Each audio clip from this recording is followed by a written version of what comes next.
Bonjour à tous, c'est Alexandre de Gaines, j'espère que vous allez bien.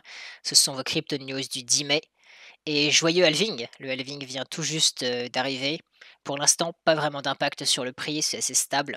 On a publié un article dans lequel on a regardé les effets des précédents halvings pour voir si on pouvait peut-être apprendre du passé.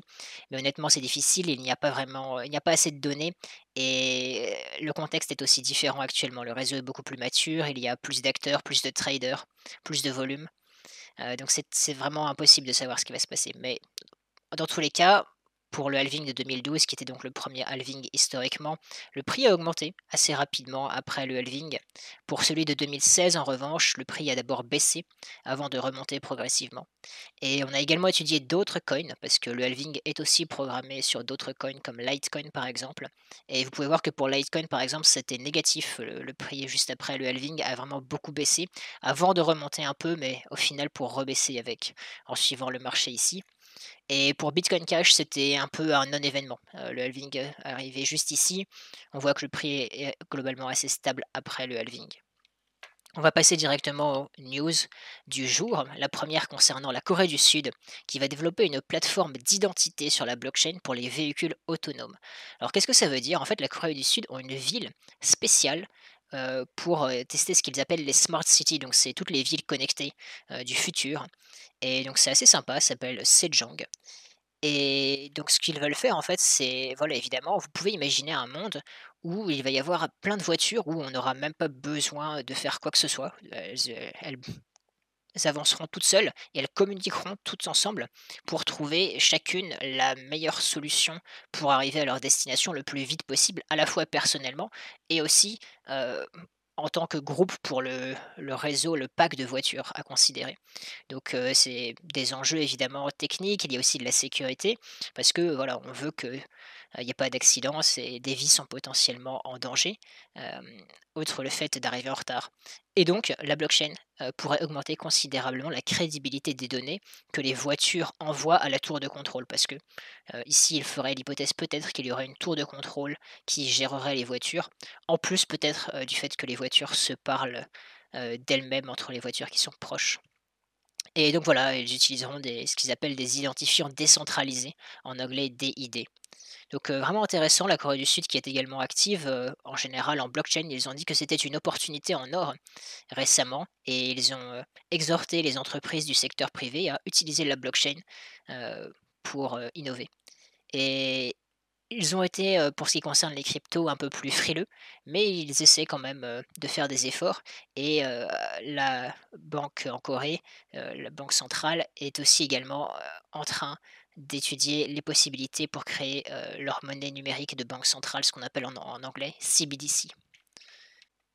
Une news assez similaire avec ce dont on vient juste de parler, la banque centrale en Nouvelle-Zélande qui cherche à embaucher un futuriste de l'argent. Qu'est-ce que ça veut dire en fait?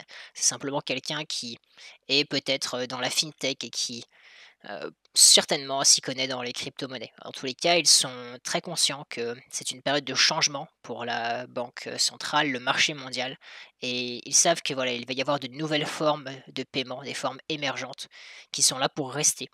Et donc c'est pour ça qu'ils cherchent quelqu'un. Je trouve que c'est, très bien de leur part de communiquer là-dessus et ça fait plaisir de voir, que les pays, sont très actifs là-dessus pour ne pas être en retard. Évidemment, il y a aussi une compétition au niveau des pays. Pour continuer dans les news, macro qui concernent des pays, on a parlé à plusieurs reprises des économies chancelantes en Amérique latine, avec ces pays qui ont des inflations à 2 chiffres.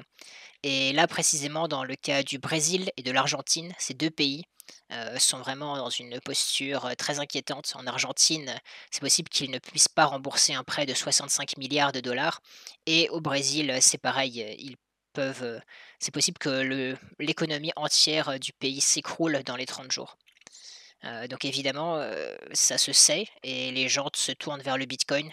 Il y a un volume accru sur les plateformes de trading en pair à pair, local bitcoin notamment. Donc ici, vous pouvez voir le volume qui, augmente vraiment en flèche pour l'Argentine et pour le Brésil, c'est un peu moins, criant, mais tout de même, vous pouvez voir récemment que le volume a augmenté significativement. Et voilà, donc c'est assez triste, hein, pour ces pays, vraiment, il peut y avoir des conséquences économiques, mais peut-être que ça va se régler, à coup de prêts toujours plus gros et autres, petites astuces comme ça. Mais il y a aussi des vraies conséquences dans la vie réelle, hein, voilà, des aliments qui peuvent commencer à manquer ou ce genre de choses. Donc tous mes vœux de courage aux habitants de ces pays. Et la dernière news du jour, qui est assez intéressante aussi, c'est que les portefeuilles de XRP vont maintenant pouvoir être supprimés. Donc si vous ne saviez pas, on ne peut pas vider complètement un wallet de XRP. Il faut laisser 20 XRP dedans, ce qui vaut environ 4 $ au cours actuel. Et donc c'est une très bonne chose parce que ça empêche de spammer le réseau en créant tout un nombre de portefeuilles. Heu, ou en tout cas, ça vous coûterait très cher si vous souhaitiez le faire.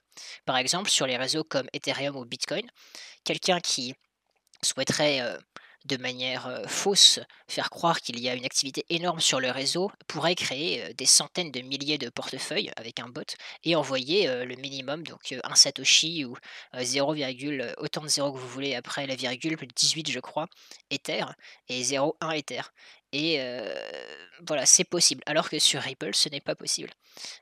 Évidemment, par exemple, il y a des outils, qui analysent l'activité on-chain et qui pourraient être bernés par ces techniques sur les réseaux comme Ethereum ou Bitcoin. Actuellement, je ne crois pas que ce soit vraiment le cas, mais c'est un vecteur d'attaque, possible en tout cas et à considérer, mais c'est pas vraiment le sujet de la news.